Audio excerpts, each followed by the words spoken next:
The continent. The earliest vision for a single unified Africa came from Kwame Nkrumah, who advocated for immediate continental unity. Yet Nkrumah lost the decisive debate against Julius Nyerere, who argued for a more pragmatic, gradual approach, building unity through strong regional blocs like the Economic Community of West African States and the East African Community. Following this foundational debate, a new generation of leaders took up the mantle of continental ambition. One of the most effective and successful of these modern Pan-Africanists was President Thabo Mbeki. Often referred to as the father of the African Renaissance and a founding father of the African Union, Mbeki's life is a testament to an enduring love for the continent. Today, we focus on the trajectory of Mbeki's life, his formative years in exile, and his enduring vision for Africa in Part 2 of the life of Thabo Mbeki. Welcome to Peak World. If you enjoy this video, please like and subscribe to help us reach 2,000 subscribers. President Mbeki is the author of the iconic I Am an African speech, delivered on May 8, 1996, in the National Assembly during the debate on the adoption of the new Constitution of South Africa. It is considered a cornerstone of post-apartheid South African identity, a moment so powerful it famously made President Mandela smile with pride. Thabo Mbeki's political development was defined by exile and education across 2 continents. He began his studies in Europe, ultimately earning a degree in economics in England. Simultaneously, he received military training in the Soviet Union. This unique, dual background, academic rigor, alongside military discipline, created a powerful intellectual foundation. However, the tensions surrounding his time in Europe led to Chris Hani's famous complaint in the Hani Memorandum before the 1969 Morogoro Conference.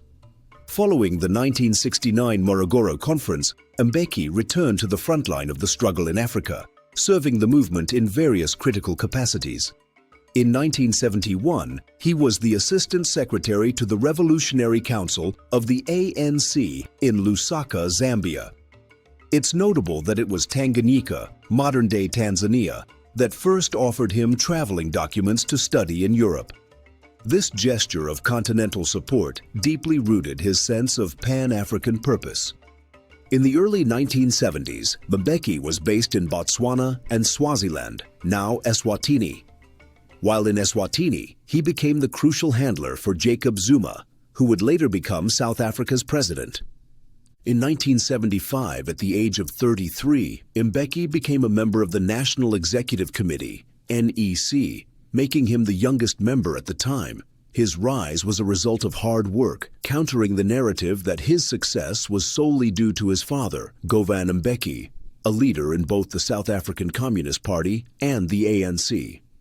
Unlike other princelings like Max Sisulu, the son of Walter Sisulu, who also trained with Mbeki in the Soviet Union, Thabo distinguished himself through sustained effort, leading his father to famously declare, "Thabo is no longer my son, he is my comrade."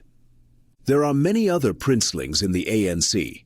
For instance, while Nelson Mandela had a son who died young, we hear less about his involvement in the fight against apartheid. And the same is often true for the children of Oliver Tambo. Conversely, the children of Walter Sisulu, Max and Lindiwe Sisulu were active participants in the struggle. The Mbeki family was also deeply involved. All 3 Mbeki brothers participated. Sadly, Thabo lost his brother Jama Mbeki, who was killed by an apartheid agent, and he also lost his only child to agents of the apartheid regime. 1976. Following the seismic Soweto uprising, Mbeki was sent to Botswana to recruit students streaming out of the country. He successfully recruited many members of the Black Consciousness movement and established critical arms caches across the border. 1977. His diplomatic skills were tested when he was sent to Lagos, Nigeria, to serve as the ANC representative, even sharing an office and coordinating efforts with SWAPO from Namibia. This posting occurred during the military rule of President Olusegun Obasanjo, the same Obasanjo who would later serve alongside Mbeki as Nigeria's civilian president, forging a powerful partnership. Mbeki was always on the move.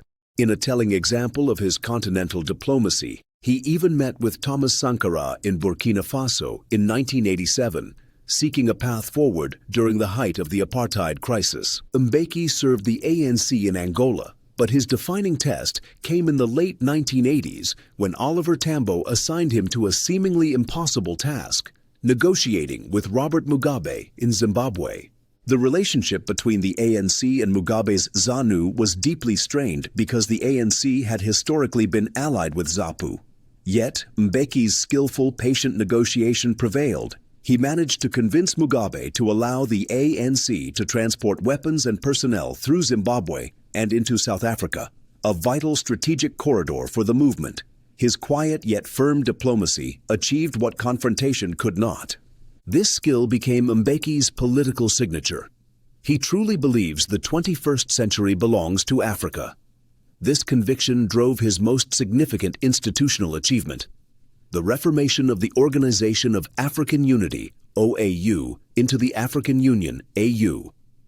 He wanted the continent to develop its own independent strategy for development and peace. His first strategic priority for the AU was clear: silence the guns in crisis spots, notably in the Democratic Republic of Congo and Côte d'Ivoire in the early 2000s.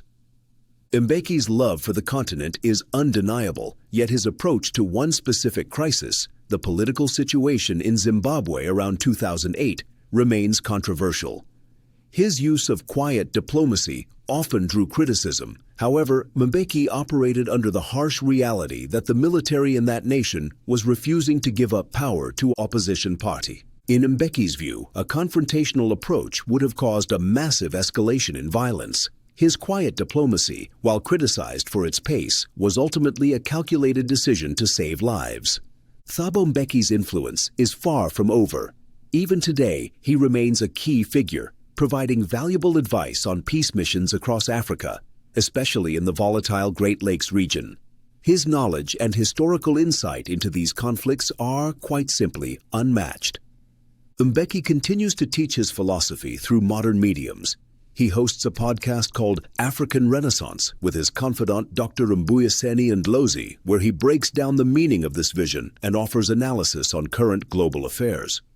And his legacy is being cemented with the construction of the Thabo Mbeki Presidential Library. The center is not just a building, it is a physical manifestation of his guiding principles. It is explicitly dedicated to the values of the African Renaissance, calling for the rebirth of Africa as a continent committed to peace, democracy, human rights, and social justice. The center aims to inspire and empower Africans to take charge of their own destiny. Its ambition is global.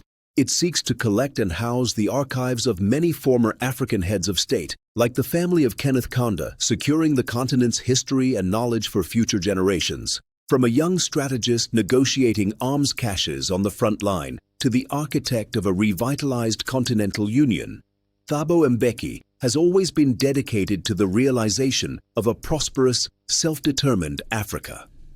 His legacy is not just history, it is a blueprint for the 21st century. Thabo Mbeki's story is more than political history. It's the story of an idea that Africa can define its own future, think for itself, and rise on its own terms, through triumphs and trials. His dream of an African Renaissance remains alive, a call to every generation to believe in the power, wisdom, and unity of this continent. Mbeki once declared, "I am an African." But his words were never just about identity. They were a declaration of purpose.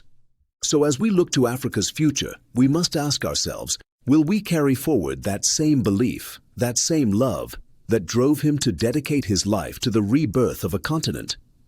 Because the African Renaissance did not end with Thabo Mbeki. It begins again with us. Is Mbeki the greatest intellectual president the continent has ever produced, and one of the least controversial? Let us know in the comments below, and remember to like